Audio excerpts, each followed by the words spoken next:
কিসে হ্যাঁ ভোট দিচ্ছি? দেশ বিক্রি করার জন্য হ্যাঁ ভোট দিচ্ছি, নাকি আমি আমার যে স্বপ্নের রাষ্ট্র সেটা গড়ার জন্য হ্যাঁ ভোট দিচ্ছি? এটা আমাকে বুঝাইতে হবে না? গণভোট নিয়ে সরকার বলছে গণভোট নিয়ে প্রচার প্রচারণা চালাবে। গণভোট নিয়ে প্রচার প্রচারণা চালানো মানে কি 8টা গান বানানো? গণভোট নিয়ে প্রচার প্রচারণা চালানো মানে প্রত্যেকটা ইস্যু নিয়ে কথা বলা।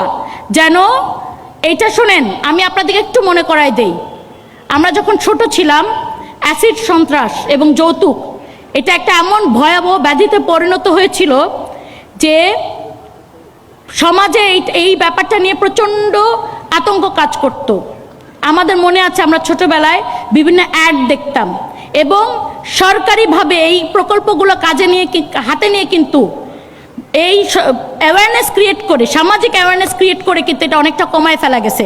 একটা সামাজিক অ্যাওয়ারনেস আর একটা হলো খোলা অ্যাসিড বিক্রি বন্ধ করে দেওয়া, দুইটা দিক থেকে বন্ধ করতে হবে।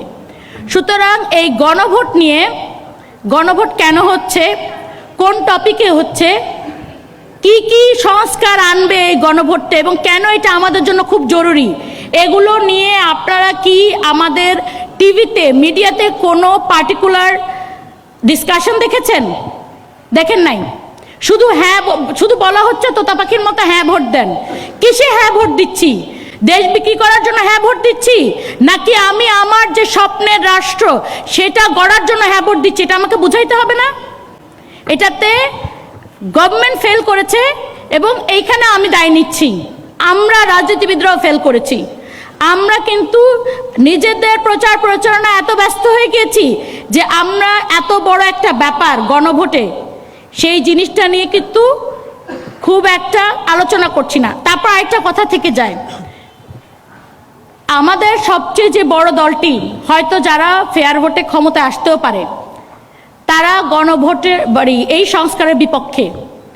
ধরেন গণভোট হ্যাঁতে জয়যুক্ত হলো, তখন তাদেরকে কিভাবে বাধ্য করা হবে এই সংস্কারগুলো করার জন্য?